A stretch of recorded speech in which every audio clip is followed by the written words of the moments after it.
माझ्या महाराष्ट्रातील बांधवांनो, भगिनींनो आणि मातांनो, नमस्कार. जय महाराष्ट्र. पहिल्या प्रथम आपल्याला कल्पना आहेच की आज मी आमदारकीची शपथ घेतली. त्या मुख्यमंत्री पदाला या महिनाअखेरीस 6 महिने होत आहेत. आज आमदार झालो. हे सगळं काही मी करू शकतो आणि होतो आहे हे आपल्या सर्वांच्या आशीर्वादाच्या जोरावरती आणि शुभेच्छांच्या जोरावरती. साहजिकच आहे, या निमित्ताने मला सर्व राजकीय पक्षांचे, महाविकास आघाडीतल्या सर्व नेत्यांचे, आमदारांचे आभार मानायचे आहेत.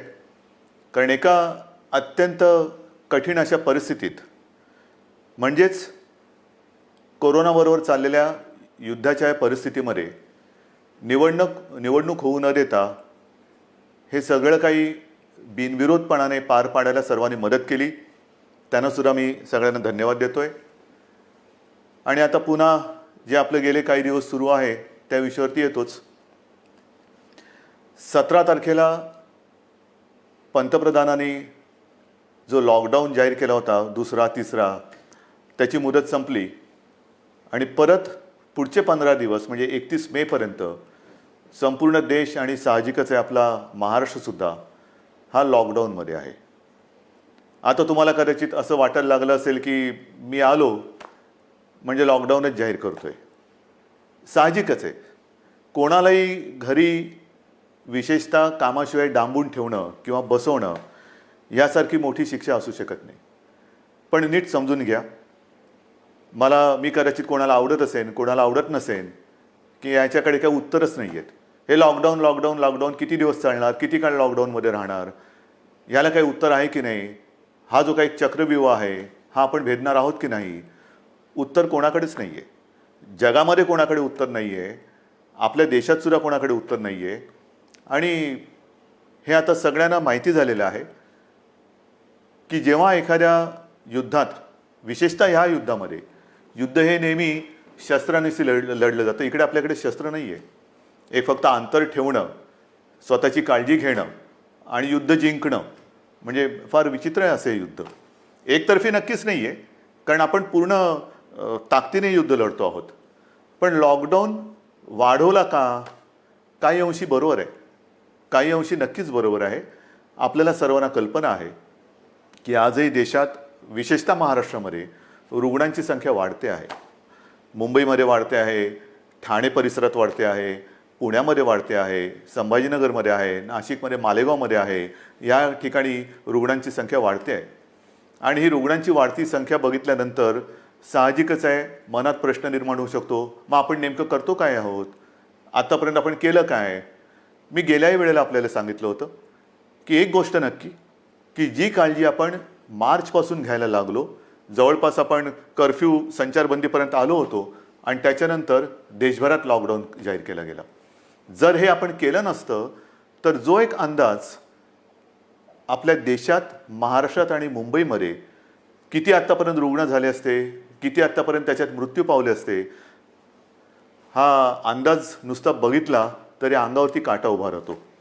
आणि म्हणून मी मागेही आपल्याला म्हटलं होतं की अजूनही शृंखला आपण तोडली जरी नसली तरी एक गोष्ट नक्की, की त्याच्या वाढीवरती, गुणाकारावरती नियंत्रण आपण हे नक्की ठेवलेलं आहे. गतिरोधक म्हणून हा जो काही लॉकडाऊनचा काळ आहे त्याचा आपल्याला नक्की उपयोग झालेला आहे. मग आता किती काळ चालणार? नुसता लॉकडाऊनकडे बघून चालणार नाही आहे. रेड, ऑरेंज, ग्रीन, रेडमध्ये सुद्धा कंटेनमेंट एरिया, हे असे जे काही आपण विभाग केलेले आहेत. ग्रीन झोनमध्ये आपण हळूवारपणाने जवळपास सगळं काही उघडायला परवानगी दिलेली आहे, ती अजूनही देत आहोत. आणखीनही तिथले निर्बंध हे येत्या काही काळामध्ये आपण आणखीन शिथिल करतो आहोत. ऑरेंज झोनमध्ये सुद्धा ही शिथिलता आणलेली आहे.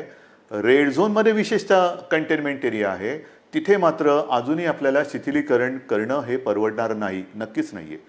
उद्योगधंद्याच्या बाबतीत काय आहे? मी मुद्दामून आज आपल्यासमोर थोडीशी आकडेवारी सांगणार आहे. काय काय झालेलं आहे, किती काय केलेलं आहे. पहिल्या प्रथम आरोग्यविषयक काय झालेलं आहे, नंतर उद्योगधंद्याच्या बाबतीत काय करतो आहोत. धंद्याच्या बाबतीमध्ये सुद्धा तुम्हाला मुद्दामून मला सांगायचं आहे की नुसतं लॉकडाऊन नाही वाढवत आहोत, आपल्याला ही तारेवरची कसरत करायची आहे आणि ती करतो आहोत. एका बाजूला सुरक्षित राहण्यासाठी लॉकडाऊन म्हणजे सगळं काही थोडक्यात बंद, आणि दुसऱ्या बाजूला हळुवारपणाने काही गोष्टी आपण उघडतो. आजपर्यंत राज्यामध्ये साधारणतः 50,000 उद्योग सुरू करायला आपण परवानगी दिलेली आहे. हा आजचा आकडा आहे. आणि ह्या 50,000 उद्योगामध्ये जवळपास साधारणतः 5-1 लाख मजूर हे काम करायला लागलेले आहेत. तसं बघितलं तर राज्यामध्ये 70,000 उद्योग सुरू करायला आपण परवानगी दिलेली आहेच, पण 50,000 उद्योग हे प्रत्यक्ष सुरू झालेले आहेत. आपल्याला कदाचित हा जो काय एक रेड झोनमधला बेल्ट आहे, म्हणजे मुंबई, पुणे आणि त्याच्या आजूबाजूचा परिसर, इथे जे आपण राहतो आहोत, किंबहुना उदाहरणतः संभाजीनगर असेल, ज्या महापालिका आहेत त्यांच्या परिसरामध्ये आपण हे निर्बंध जरा कडक ठेवलेले आहेत, म्हणून आपल्याला ते जाणवत नाही आहे. पण ह्या विभागामध्ये आपण उद्योगधंद्यांना परवानगी दिलेली आहेच, नक्की दिलेली आहे. हे करताना खास करून मला उद्योगांसाठी काही गोष्टी जाहीर करायच्या आहेत. कारण सगळीकडे आता एक ठप्प, म्हणजे ज्याला आपण म्हणतो ना, पॉजचं बटन दाबलं गेले, जगच असं पॉज झालेलं आहे, सगळं ठप्प, काहीच होत नाही आहे, इकडची गाडी तिकडे होत नाही आहे. असं वातावरण असताना उद्या जे काय आपल्याला एक भरारी घ्यायची, नक्की घ्यायची भरारी घेणारच, कोणत्याही परिस्थितीत घेणार, तिकडे अजिबात मागे पुढे बघणार नाही. खरं म्हटलं तर आपल्या सरकारला आता 6 महिने होत आहेत. नवीन सरकार असताना नवीन स्वप्न आहेत आपली. आपण एक अर्थसंकल्प जाहीर केला काय, त्याच्यात नवीन गोष्टी जाहीर केल्या काय, आणि त्या अंमलबजावणीला सुरुवात करण्याच्या आधीच आपल्याला या संकटाला सामोरं जावं लागतंय. ह्या ज्या काही सगळ्या आपल्या योजना आहेत, या योजना कोणत्याही परिस्थितीत आपण अंमलात आणणार म्हणजे आणणारच. त्या एका हिमतीने आपण पुढे जातो आहोत. परंतु नवीन उद्योग येण्यासाठी एक वेगळी स्पर्धा आहे. कोण काय करतंय, कोण काय आणखीन सुविधा देते. महाराष्ट्रापुरतं बोलायचं झालं तर आज आपण महाराष्ट्रामध्ये जवळपास 40,000 एकरपेक्षा जास्त जमीन ही नवीन उद्योगधंद्यासाठी राखून ठेवत आहोत. 40,000 एकरपेक्षा जास्त. त्याचप्रमाणे नवीन उद्योजक जे येणार आहेत, नवीन उद्योग जे परदेशातून येतील, किंवा आपले काही उद्योजक आपले नवीन लोक काही नवीन उद्योग सुरू करू इच्छित असतील, ग्रीन इंडस्ट्रीज ज्याला आपण म्हणतो, म्हणजे प्रदूषण न करणाऱ्या इंडस्ट्रीज किंवा उद्योग, त्यांच्यासाठी सुरू करताना कोणत्याही अटीतटी त्यांना आपण ठेवणार नाही. परवानगीशिवाय तुम्ही उद्योग सुरू करा, फक्त अट एक, प्रदूषण करायचं नाही, अजिबात करायचं नाही. प्रदूषण करू नका, चला उद्योग सुरू करा, या आम्हाला पाहिजे, महाराष्ट्र तुमची वाट बघतोय. महाराष्ट्र हा नेहमी एक उद्योगशील आहे, सुधारणावादी आहे, म्हणून आपण नवीन जे उद्योजक येत आहेत त्यांच्यासाठी या अटीतटीचा सामना त्यांना करायला लागणार नाही, असं धोरण आपण बनवलेलं आहे. या नवीन उद्योजकांनो, या महाराष्ट्रामध्ये या. त्याचबरोबरीने साधारणतः पुढचे काही दिवस, म्हणजे असं म्हणतात की ह्या कोरोनानंतर जग बदललं जाणार आहे, नक्कीच बदललं जाईल. कदाचित हे नवीन उद्योजक येणार असतील, ते म्हणतील आम्ही येऊ इच्छितो, पण आम्हाला तुमच्याकडे जमीन विकत घ्यायला आत्ता आम्हाला परवडणार नाही. ठीक आहे, तुम्ही या, भाडेतत्वावरती जमीन तुम्हाला देतो, भाडेतत्वावरती जमीन देतो, या, तुम्हाला मूलभूत सुविधा असतील त्या तुम्हाला देतो, अटीतटीचा सामना तुम्हाला करावा लागणार नाही. पण या राज्यामध्ये नवीन उद्योग पर्व आपण सुरू करू. आणि त्याचबरोबरीने मला एक सांगायचं आहे की आत्तापर्यंत जिथे हे उद्योग आपण सुरू केलेत, आणि असं काही नाही आहे की रेड झोन म्हटल्यानंतर आता आयुष्य आपलं रेड झोनमध्ये जाणार आहे, नाही. आपल्यासमोर 2 मोठी आव्हानं आहेत, नक्कीच आहेत. एक म्हणजे जिथे या कोरोनाचा प्रादुर्भाव नाही असा ग्रीन झोन, तो ग्रीन झोन हा आपल्याला कोरोना विरहित ठेवायचा आहे, हे मोठं आव्हान आहे. तिकडे एक सुद्धा रुग्ण ग्रीन झोनमध्ये आपल्याला आता येऊ द्यायचा नाही, किंबहुना नवीन केस तिकडे आता आपल्याला तयार आपण काय असं घर बसल्या कोविड तयार करत नाही, पण होऊ द्यायची नाही आहे. त्याच्यामुळे ग्रीन झोन हा ग्रीन झोन म्हणून मेंटेन करणं, आणि रेड झोन जो आहे तो रेड झोन हा लवकरात लवकर ग्रीन झोनमध्ये त्याचं रूपांतर करणं. म्हणजे रेड झोनसुद्धा आपल्याला हळूहळू हा ग्रीन झोनमध्ये आणायचा आहे. आणि म्हणून जिथे जिथे ग्रीन झोनमध्ये आपण उद्योगधंद्यांना परवानगी दिलेली आहे, अनेक ठिकाणी आपण बघतो आहोत की कामगारांची आता उणीव आहे. कामगार हे बरेचसे परराज्यातले निघून गेलेले आहेत. मला खास करून माझ्या महाराष्ट्राच्या भूमिपुत्रांना सांगायचं आहे, जसं आजपर्यंत तुम्ही महाराष्ट्रासाठी, महाराष्ट्र सुरक्षित ठेवण्यासाठी सरकारचं ऐकलत, घरामध्ये राहा, सुरक्षित राहा, ही एक आपली त्याच्यातले एक घोषवाक्य होतं. आतापर्यंत तुम्ही घरात बसलात आणि महाराष्ट्र वाचवलात. आता जिथे जिथे ग्रीन झोन आहे, तुम्ही एका आत्मनिश्चयाने बाहेर पडलं पाहिजे की मी माझा महाराष्ट्र पुन्हा एकदा उभा करणार. मी जसा महाराष्ट्र वाचवलेला आहे, मी म्हणजे तुम्ही, मी एकटा नाही, तुम्ही. महाराष्ट्र आजपर्यंत आम्ही सुरक्षित ठेवला. या कोविडच्या प्रादुर्भावापासून हा जो ग्रीन झोन आहे तो सुरक्षित ठेवला. आता या ग्रीन झोनमध्ये जे उद्योग सुरू झालेले आहेत त्या उद्योगांना जर मनुष्यबळ कमी पडत असेल तर माझा महाराष्ट्र हा अगदी मोदीजींच्या भाषेत आत्मनिर्भर करण्यासाठी मी स्वतःहून आता पुढे येत आहे. या पुढे या. जे उद्योग आहेत, उद्योग सुरू झालेत, त्यातली ही संधी आहे. ही संधी तुम्ही घ्या. संधी वाया दौडू नका. या सगळेजण समोर या. उद्योग सुरू करू आपण. महाराष्ट्र उभा करू आपण. एक जगासमोर एक उदाहरण ठेवू की हा महाराष्ट्र खरंच लढवय्यांचा आहे. हा संकटाला भीत नाही. संकटामध्ये सुद्धा मर्दासारखा सामोर जातो. तो हा शिवरायाचा महाराष्ट्र आहे. म्हणून मला जे ग्रीन झोनमध्ये आहेत आणि जिथे जिथे उद्योगधंदे सुरू झालेत पण मनुष्यबळ कमी पडत असेल तिथे मला आज भूमिपुत्रांची गरज आहे. भूमिपुत्रांनो पुढे या. ही आपली भूमी आहे, आपला महाराष्ट्र आहे. पुढे येऊन आपला महाराष्ट्र हा आपल्या पायावरती आपण उभा करू. हा निश्चय फार महत्त्वाचा आहे. हे उद्योगधंद्याचं झाल्यानंतर महत्त्वाचा मुद्दा काय आहे की आरोग्यविषयक काय. कारण अजूनही जे काही जणांना असं वाटतंय की हे एक अशीच भीती आहे, फ्लू काय, सर्दी आहे, खोकला आहे, होतो जातो, आजपर्यंत काय कोणाला झालं नाही. झालं ना. पण विशेष म्हणजे आत्तापर्यंतचा जो फ्लूचा एक भाग आहे त्याच्यात सुद्धा जसं स्वाईन फ्लू एक आहे त्याला औषध आलेलं आहे. पण ह्या कोरोनावरती अजूनही औषध आलेलं नाही. तोच एक मोठा धोका आहे. मी उगाच तुम्हाला आकडे सांगून काय घाबरवण्याची माझी इच्छा नाही, अजिबात नाही आहे. तुम्हाला भीती घालण्यासाठी मी आलेलो नाही आहे. पण मुंबईमध्ये जेव्हा आपण सुरुवात केली त्यावेळेला जी परिस्थिती होती ती परिस्थिती बघितल्यानंतर आजची जी परिस्थिती आहे, आपण काय काय आरोग्य सुविधा केलेल्या आहेत. तुम्हाला कल्पना असेल, गेल्याही वेळेला मी बोललो होतो आणि आज संध्याकाळी मी जाऊन आलो. मी होतो, उपमुख्यमंत्री होते, बाळासाहेब थोरात होते, एकनाथ शिंदे होते, आदित्य पण होता बरोबर, आपले मुख्य सचिव होते, महापालिका आयुक्त होते आणि विशेष म्हणजे तिथे आपले आर.ए. राजीव जे MMRDA म्हणजे मुंबईतली मेट्रोचं काम आता जे अत्यंत चांगल्या पद्धतीने पुढे नेत आहेत, त्यांनी गेल्या 10-12 दिवसामध्ये ही सुविधा मुंबईकरांसाठी तिकडे उभारलेली आहे. आज तिकडे जवळपास 1000 बेड्सचं एक चांगलं कोविड केअर सेंटर हे आपण उभं केलेलं आहे. येत्या 1-2 दिवसात त्याचा वापर सुरू होईल.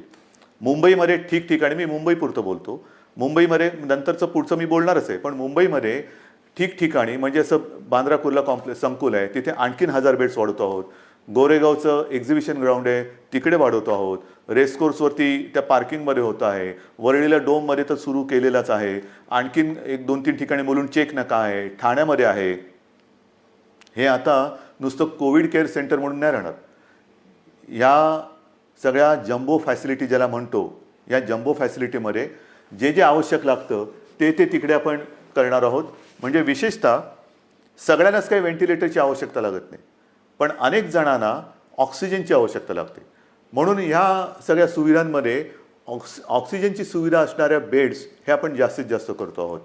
त्याचप्रमाणे काही ठिकाणी आपण अतिदक्षता विभागात म्हणजे ICU बेड्स हे सुद्धा उपलब्ध करत आहोत.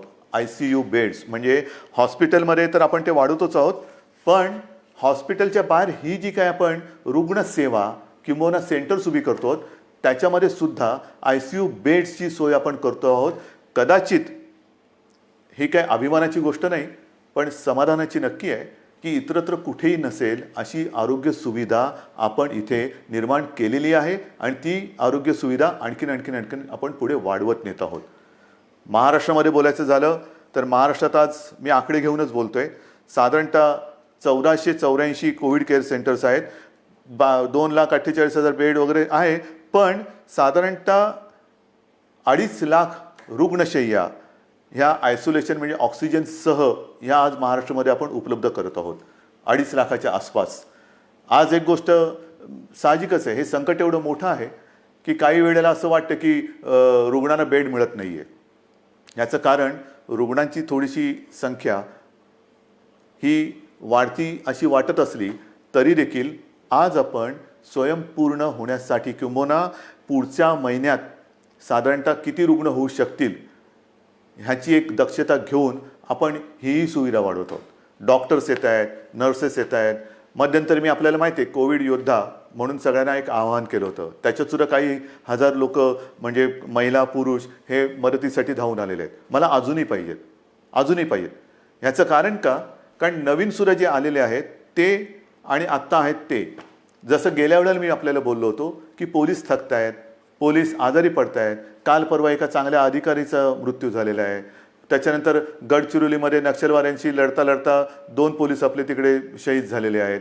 हे सगळे ताणतणाव आहेत आणि ह्या ताणतणावामध्ये हे लोक आजारी पडण्याची वाट न बघता, मला तर कोणीच आजारी पडायला नको आहेत, आजारी पडण्याची वाट न बघता ह्यांना वेळोवेळी जर का आपण विश्रांती देत गेलो तर आपण सहजगत्या या संकटावरती मात करू शकू.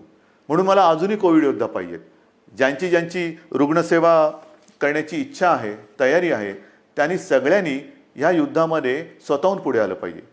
याचं कारण असं की आज देखील मुंबई असेल, ठाणा असेल, पुणा असेल, संभाजीनगर ह्या ज्या काही महापालिका आहेत तिकडे नाही म्हटलं तरी जो आपण कंटेनमेंट एरिया म्हणतो, म्हणजे जिथे एखादा रुग्ण सापडला तर त्याच्या आसपासचा काही परिसर आपण सील करतो. मग एक आपण साधारणतः शोध घेतो की याच्या अतिशय निकटच्या संपर्कात कोण आलेले आहेत, मग त्यांची चाचणी घेतो आणि त्याच्यानंतर आपण मग त्यांना क्वारंटाईनमध्ये किंवा लक्षणं जर असतील किंवा लक्षणं नसतील मग टेस्ट घेऊन त्यांना आपण आयसोलेशनमध्ये ठेवतो, किंबहुना जर लक्षणं असतील तर त्यांच्यावरती उपचार सुरू करतो. एका गोष्टीचं मला एक मुद्दामून तुम्हाला मला आकडा द्यायचा आहे की आज आपण एक आकडा बघत असतो की महाराष्ट्रामध्ये किती रुग्ण आहेत, मुंबईमध्ये किती रुग्ण आहेत. महाराष्ट्राचा आकडा तुम्हाला माहिती आहे, मुंबईचाही तुम्हाला माहिती आहे, पण ह्याच्यामध्ये रोजचा वाढणारा आकडा आपण बघतो आहोत, त्यातून बरे होऊन घरी जाणारा आकडा आपल्या लक्षात येत नाही आहे.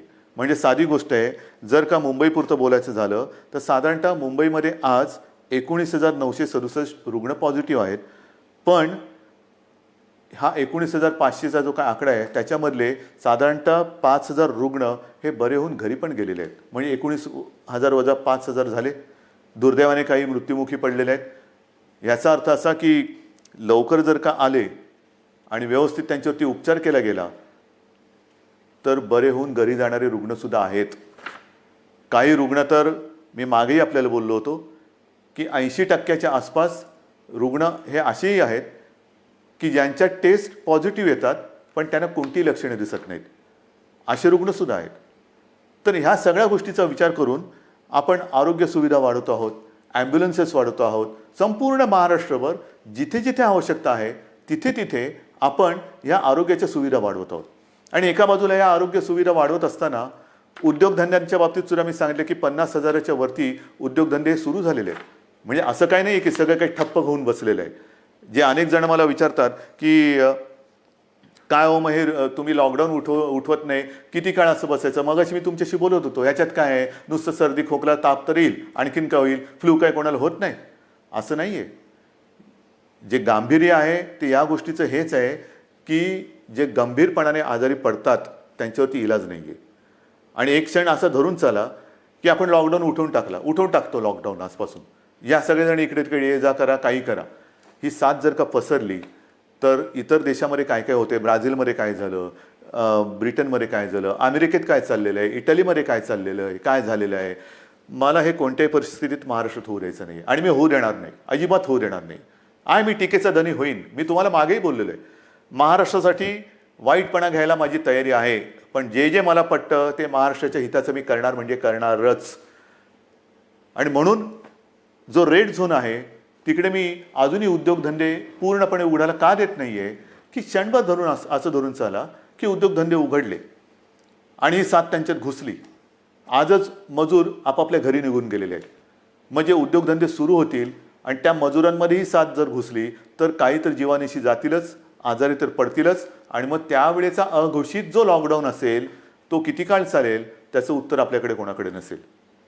मग त्या लॉकडाऊनची वाट बघायची का आत्ता जे काही आपण हे संकट नाही म्हटलं तरी त्याचा वेग मंदावून रोखून ठेवतो आहोत, त्याचा पूर्ण अंदाज घेऊन हळूहळू टप्प्याटप्प्याने एक एक गोष्टी उघडत जायचं, हा विचार आपण करायला पाहिजे आणि तो आपण करतो आहोत. आणि तो जर का आपण करत नसतो तर तुम्ही एवढे सगळे जण या सरकारच्या सोबत राहिल्याच नसतात. इतर राज्यांमध्ये जाणारे जे मजूर आहेत त्या सगळ्या मजुरांची आजपर्यंत आपण अगदी व्यवस्थित काळजी घेत होतो आणि घेतली. दिवसातनं मी तुम्हाला सांगितलं की किमान 5.5-6 लाख मजुरांना आपण दिवसातनं 3 वेळा हे जेवण देतो. म्हणजे सकाळीचा नाश्ता ब्रेकफास्ट आणि दुपारचं आणि रात्रीचं जेवण, त्यांच्यासाठी आपण या सगळ्या योजना करत होतो. पण बरेच जण असं म्हणायला लागले की आम्हाला घर जाना आहे, गाव जाना आहे. तेव्हाही मी त्यांना वचन दिलं होतं की तुम्ही चिंता करू नका, आम्ही इतर राज्यांशी बोलतो आहोत, केंद्राबरोबर बोलतो आहोत, जसजशी सोय होईल तसतसं आम्ही तुम्हाला तुमच्या घरी तुमच्या राज्यात पाठवण्याची सोय करतो आहोत आणि ते पाठवल्याशिवाय आम्ही राहणार नाही. आणि त्याच्याप्रमाणे आज जवळपास मला वाटतं 5-1 लाख मजुरांना आपण ट्रेननी आणि बसेसनी हे इतर राज्यात अत्यंत नियंत्रित पद्धतीने हे पाठवलेलं आहे, कुठेही खळखळ होऊ न देता. पण मला एक काय सांगायचं आहे की हे सगळे जे काही इतर राज्यातले मजूर आहेत, रस्त्यावरनं चालत आहेत, अजूनही काही ठिकाणी आहेत, कशाला चालता, क्यों चल रहे? आपके लिए हम पूरी कोशिश करें, कोशिश नहीं, शुरुआत तो हुई है. ट्रेन से आप जा रहे हैं घर, बस से जा रहे हैं, तो ऐसे रास्ते पे मत चलो, रास्ते पे नहीं चलना. बीच में कोई फिर एक्सीडेंट कभी होता है, क्यों कर रहे हो ये सारी चीज़ें? आपके लिए हर एक राज्य के लिए ट्रेन की सुविधा शुरू हो गई है, बस की सुविधा शुरू हो गई है. आप जहाँ भी हो वहीं पर रुके. हमारे पूरे स्टेट में अलग अलग जिलों में डिस्ट्रिक्ट में कलेक्टर्स हैं, उनके सब साथी हैं, आपका इंतजाम वो कर रहे हैं, ठीक से कर रहे हैं. और जब भी ट्रेन की सुविधा, जैसे रोज़ाना कुछ ट्रेन चल रही है, कुछ उत्तर प्रदेश में जा रही है, बिहार में चल रही है, पश्चिम बंगाल में जा रही है, राजस्थान जा रही है, गुजरात जा रही है, जैसे जैसे वो आती जाएगी हम आपको भेज रहे हैं. बेताब ना होना, काही गरज नाही आहे. तुम्हाला आम्ही पूर्णपणे सुरक्षितपणाने तुमच्या राज्यात आम्ही सोडतो आहोत. आणि आजपर्यंत मी म्हटलं ना की एवढे मजूर हे महाराष्ट्रातून त्यांच्या राज्यात गेलेत, त्यांच्या घरी पोचलेत, बसेसने आपण पाठवलेले आहेत. आणि विशेष म्हणजे त्यांच्याकडनं आपण कुठेही तिकीट्स नाही घेतलेली. मुख्यमंत्री सहायता निधीतून त्यांचा खर्च केलेला आहे. काही संस्था पुढे आलेल्या आहेत, त्यांनी त्यांचे पैसे दिलेले आहेत.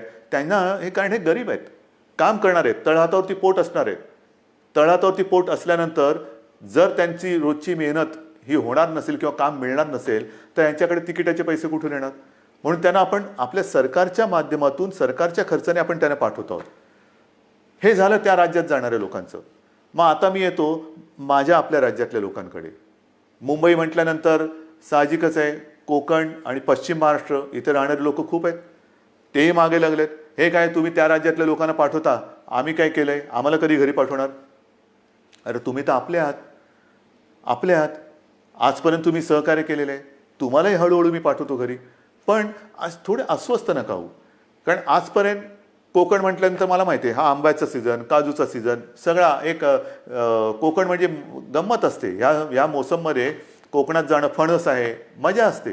कोकणामध्ये जाणं हे या दिवसात सुट्टी, मग कोणाचे आजी आजोबा असतील, कोणाचे मामा मामी असतील, काका काकी असतील, सगळे नातेवाईक असतात, त्यांच्याकडे जायचं, गावातल्या घरात राहायचं, आंबे खायचे, गंमत असते. पण ह्या उन्हाळ्यात ती गंमत नाही आहे. मी आपल्याला सगळ्यांना मुद्दामून एक विनंती करतो की कृपा करून आपण तरी रस्त्यावरनं किंवा इकडून तिकडून असे जाऊ नका.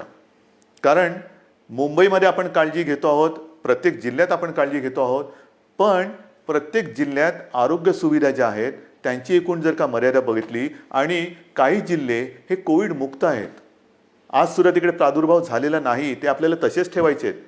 जर आपल्याला लवकरात लवकर या लॉकडाऊनमधून बाहेर यायचं असेल तर पहिलं म्हणजे जे आपले ग्रीन झोन आहेत, जिकडे कोविडचा प्रादुर्भाव नाही, हे जिल्हे, हे विभाग आपल्याला ग्रीन झोन म्हणूनच ठेवावे लागतील. म्हणून आपण सुद्धा घरी जाताना असेच उठून निघू नका. आपल्याला सुद्धा जर जायचं असेल, खरंच पहिलं जायचं आहे का थोडे दिवस थांबून आपण जाऊ शकता, थोडा धीर धरला तर सगळ्यांनाच बरं होईल. आपण इथून तिथे जाणार, काही ठिकाणी जसं आता उदाहरण तर रत्नागिरी आहे, इतर काही ठिकाणी आहेत, इथे आपल्याकडनं काही गेलेले लोक आहेत, ते पॉझिटिव्ह निघाले. झालं, एक केस तिकडे आली, मग तिकडे पुन्हा ते कंटेनमेंट झोन आला, हे आलं, ते झालं. म्हणजे आत्तापर्यंत जिकडे काही नाही आहे तिकडे हा सगळा नसता खटोटोप आला. तर म्हणून मला असं वाटतं थोडंसं धीराने जाऊया. एक नियंत्रित पद्धतीने जसं आपण इतर लोकांना पाठवतो आहोत परराज्यातले काही लोक आपण आपल्याकडे घेतो आहोत. आता तर परदेशातून आपल्याकडे येणारी लोक सुद्धा सुरू झालेली आहेत. हळूहळू आता जग हालचाल करायला लागलंय. असं काय नाही की सगळे ठप्प बसलेत. परदेशातली लोक आपल्याकडे परत येत आहेत. आपल्याकडची काही जी अडकलेली लोक ती परदेशात त्यांच्या देशात जात आहेत. रोजची थोडी विमानं सुरू झालेली आहेत. पण इथले तिथे आणि तिथले इथे आल्यानंतर क्वारंटाईन म्हणजे विलगीकरण हे फार महत्त्वाचं आहे. विलगीकरण, कारण आपण जर का कळत नकळत हा व्हायरस आपल्यासोबत नेत असू तर आपल्यापासून, मी जसं मगाशी म्हटलं ना की काही जणांना ह्याचा प्रादुर्भाव झालाय पण लक्षातही येत नाही एवढं चांगल्या पद्धतीने ते त्याचा प्रतिकार करतायत. म्हणजे लक्षणं नाही आहेत आणि कोणत्याही औषधाशिवाय ते बरेही होत आहेत. परंतु त्यांना जरी काही झालं नाही आणि होऊ नयेच तरी वाहक म्हणून ते काम करू शकतात. म्हणजे त्यांना काही नाही झालं आणि गेला घरी आणि कळत नकळत व्हायरसचा प्रादुर्भाव झाला असेल तर तो तिकडे दिला व्हायरस, म्हणजे तो इकडचा व्हायरस तिकडे गेला आणि जो तिथे नाही आहे तो पसरून ठेवला. म्हणून मला माझ्या खास करून कोकणातील बांधवांना, माता भगिनींना सगळ्यांनाच सांगायचं आहे, पश्चिम महाराष्ट्रातल्या सगळ्या बांधवांना भगिनींना सांगायचं आहे की कृपा करून घाई गडबड करू नका, अस्वस्थ होऊ नका. हे थोड्या काळापुरती ही परिस्थिती आहे, तिच्यावरती आपण मात करतो आहोत, मात करणार आहोत. आपले कुटुंबीय आहेत, आप्तजन आहेत, त्यांच्या सुरक्षेसाठी जर का आपण आपलं हे जाणं थोडंसं थांबवलं आणि काही दिवसानंतर जर जाण्याचा विचार केला तर महाराष्ट्रावरती, तुमच्या कुटुंबियांवरती फार मोठे उपकार आपले होतील. म्हणून कुठेही अस्वस्थ होऊन लगेचच्या लगेच जर जाण्याची गरज नसेल तर पुन्हा मी सांगतो की कृपा करून आपल्या घरी जाण्याची म्हणजे गावी जाण्याची घाई करू नका. आता पुन्हा मी थोडंसं एक सांगणार आहे की अनेक जण आता म्हणायला लागलेले आहेत की कोरोनासोबत जगायला शिका. म्हणजे काय करायचं? आमची तयारी आहे कोरोनासोबत जगायची, पण कोरोनाची तयारी का आम्हाला त्याच्यासोबत जगू द्यायची? कोरोना जर का तयार नसेल तर आपण कसं त्याच्यासोबत जगणार? पण हे जगणं जर का अनिवार्य असेल तर काही गोष्टी, म्हणजे कोरोनानंतर जग बदलेल, नक्की बदलेल. काय बदलेल? तर कोरोनानंतर आपल्याला जसं आपण म्हणतो ना की आजपर्यंत घरात राहा आणि सुरक्षित राहा, आता आपल्याला नवीन एक वाक्य घ्यावं लागेल. घरात राहा, सुरक्षित राहा हे झालं, पण घराबाहेर राहताना सावध राहा. नेहमी आपल्याला एक सावधानता बाळगायला पाहिजे. म्हणजे ओघाने आलंच हात धुणं. अनेक ठिकाणी मी असंच बघितलेलं आहे, कारण उन्हाळा आहे, घाम तर येतोच, मग आपण काय करतो, मास्क बाजूला करतो आणि हाताने रुमालाने तोंड पुसतो, बाजूला ठेवतो. तोच धोका आहे. पहिली गोष्ट, हात सतत धुत राहायचं. कारण नसताना किंबहुना शक्यतोवर तोंडाला, चेहऱ्याला हात लावायचाच नाही. कारण हा जो व्हायरस आहे अजूनही त्याच्यावरती संशोधन सुरू आहे. किती काळ कुठल्या पृष्ठभागावर तो किती काळ जिवंत राहू शकतो. समजा एखाद्याच्या शिंकेतनं, खोकल्यातनं, बोलण्याच्या एका त्या तुषारातून तो कुठे पडला असेल, त्याला हात लागला आणि तो कळत नकळत पुन्हा आपल्या डोळ्याला लागला तर डोळ्यातनं तो शरीरात जाऊ शकतो, नाकाला लागला, तोंडाला लागला. म्हणून ह्या ज्या काही गोष्टी आहेत ह्या आपल्याला अशाच ठेवून पुढचे काही दिवस, काही महिने हे सावधतेने राहावंच लागेल. या सगळ्या ज्या गोष्टी मी तुम्हाला सांगतो आहे, ह्या गोष्टी ह्या फार महत्त्वाच्या आहेत. इतके दिवस तुम्ही जी शिस्त पाळली ती शिस्त मला थोडी जास्त पाहिजे, कडक पाहिजे. कारण आज देखील जो कंटेनमेंट एरिया आहे किंवा रेड झोन आहे, कारण नसताना लोक बाहेर पडत आहेत. नका पडू. त्याच्यानंतर अजून देखील धार्मिक सण, उत्सव, धार्मिक जमाव यांना कुठेही परवानगी आपण दिलेली नाही, देऊ शकत नाही. कारण जेवढी गर्दी होईल तेवढा हा धोका अधिक वाढणार आहे, अधिक पसरणार आहे. आणि म्हणून सावध राहामध्ये दोन हात अंतर ठेवून 2 हात दूर राहिलेलं बरं. तसं 2 हात दूर राहून एकमेकापासून आपल्याला राहायचं आहे. तोंडावरती मास्क तर लावायचा आहे, हात सतत धुवायचे आहेत. आणि सरकारच्या सूचना, म्हणजे 31 तारखेपर्यंत जरी लॉकडाऊन हा असा असला तर ह्या गतिरोधक आहे. आजपर्यंत ग्रीन झोनमध्ये जवळपास सगळी बंधने आपण शिथिल केलेली आहेत. महत्त्वाचा मुद्दा, या ठिकाणी आता हळूवारपणाने काही दुकानंसुद्धा आपण उघडायला परवानगी देऊ येत्या काही काळामध्ये. कोणतीही गोष्ट ही सुरू करण्यापूर्वी आम्ही असं ठरवलं आहे, सरकारने असं ठरवलेलं आहे की जनतेला पूर्ण कल्पना द्यायची. कारण काही गोष्टी तुम्हाला कल्पना आहे, आपण उघडायला परवानगी दिली आणि ही जी काही झुंबड उडाली पुन्हा सगळं बंद करावं लागलं. काही देशांमध्ये हेही झालेलं आहे की लॉकडाऊन उठवला झुंबड उडाली, साथ वाढल्यानंतर पुन्हा सगळं बंद करावं लागलं. तसं नाही करायचं. आपल्याला शांतपणाने एखादी गोष्ट आपण सुरू करू, ती सुरूच ठेवायची आहे. एखादी गोष्ट म्हणजे जसं मार्केट असेल, दुकानं असतील, आणखीन काही गोष्टी असतील, उद्योगधंदे असतील, एवढ्या शिस्तीने ते आपल्याला पुढे चालवायचे आहेत की एकदा सुरू केलेली गोष्ट पुन्हा थांबवण्याची वेळ येता कामा नये. आणि म्हणून तुम्हाला मी मरे सूचना देत राहीन. काही काही गोष्टी सुरू करण्यापूर्वी, जसं आता उदाहरणार्थ आज 18 तारीख गेली, जून महिना म्हणजे शैक्षणिक वर्ष सुरू होणार. अजूनही काही जणांच्या परीक्षा राहिलेल्या आहेत. परीक्षांचं काय करणार, शाळा कशा सुरू करणार, शैक्षणिक वर्ष सुरू कसं करणार, ऑनलाईन सुरू करणार का प्रत्यक्ष शाळा सुरू करणार, हे सगळे मोठे विषय आहेत. मोठे विषय आहेत. आणि कोणत्याही परिस्थितीत शैक्षणिक वर्ष आपल्याला वाया जाऊ द्यायचं नाही, जाऊ देऊच शकत नाही आपण. शाळा कशा सुरू करायच्या, त्याच्यात खबरदारी काय घ्यायची, शिक्षण कसं सुरू करायचं, शाळा कॉलेजेस आली, ॲडमिशन्स आल्या, कशा करायच्या, कुठे आपण काय करू शकतो, याही विषयी आपला विचार सुरू आहे. आणि माझी तर इच्छा अशी आहे की हे जे संकट आहे हे कोणत्याही परिस्थितीत आपल्याला पावसाळ्यापूर्वी संपवायचं आहे. पावसाळ्यापूर्वी हे संपवायलाच लागेल. कारण जून महिना सुरू झाल्यानंतर शाळा कॉलेजेस यांचे प्रवेश, त्यांची शैक्षणिक वर्ष हे सगळं सुरू करावं लागतं आहे. आणि या सगळ्याचा विचार करता मला असं वाटतं, जो वेग मी तुम्हाला मगाशीच सांगितलं, मी आकडे माझ्याकडे आहेत, साधारणतः मे किंबहुना एप्रिल शेवटापर्यंत महाराष्ट्रामध्ये काय रुग्णसंख्या झाली असती, ही संख्या जर का आपण बघितली असती तर थरकाप उडाला असता. मे मध्यामध्ये काय संख्या होऊ शकली असती, काय संख्या होऊ शकते, मे एंडला काय होऊ शकते, हे जे आकडे आपल्यासमोर शक्यता म्हणून येत होते किंवा येत आहेत, ते बघितल्यानंतर हे थरकाप उडवणारे आकडे. पण तिथपर्यंत आपण पोचलो नाही आणि तुम्हाला मी पोचू देणार नाही, अजिबात देणार नाही. जोपर्यंत तुमचा आणि माझा विश्वासाचा धागा हा मजबूत आहे, तोपर्यंत मला खात्री आहे, नवे माझ्यात आत्मविश्वास आहे की हे संकट आपण नुसतं दूरच नाही तर परतून लावल्याशिवाय राहणार नाही.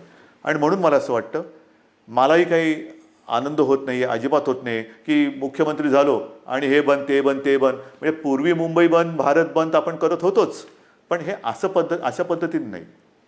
हा बंद कोणालाच परवडणार नाही. आता आपल्याला सगळं पुन्हा एकदा जनजीवन हे रुळावरती आणायचं आहे. जनजीवन हे पुन्हा आपल्याला सहजतेने जगायला सुरुवात करायची आहे. पण ह्याची एक आता अशी शक्यता नव्हे, खात्री वाटते की हे जनजीवन पूर्ण सुरळीत व्हायला काही काळ हा जावा लागणार. जेवढी स्वयंशिस्त आपण अधिक पाळू, तेवढे लवकर आपण ह्या बंधनातून मुक्त होऊ. जेवढी लवकर आपण या कोरोनाची साखळी तोडण्यात यशस्वी होऊ, तेवढं लवकर आपण सगळे बंधनमुक्त होऊ. आणि म्हणून पुन्हा एकदा मी तुम्हाला सगळ्यांना विनंती करतो आहे की जे काही सरकार करतं आहे ते केवळ आणि केवळ कोणताही धोका या महाराष्ट्राला, महाराष्ट्रातल्या माता भगिनींना, बांधवांना होऊ नये, त्याकरता ही पावलं उचलत आहे. साहजिक आहे, तुम्ही अस्वस्थ आहात, तुम्ही बेचैन आहात, कधी हे उघडणार हा प्रश्न जसा तुम्हाला आहे तसाच तो सर्वांना पडलेला आहे. पण जे काही करतो आहे ते केवळ आणि केवळ आपल्या सर्वांच्या हितासाठी करतो आहे. आजपर्यंत जसं तुम्ही सरकारला सहकार्य केलं तसंच सहकार्य याही पुढील काळात कराल अशी खात्री बाळगतो. आणि लवकरात लवकर ही साखळी तोडून आपण बंधनमुक्त होऊ ही आशा बाळगतो. जय हिंद, जय महाराष्ट्र.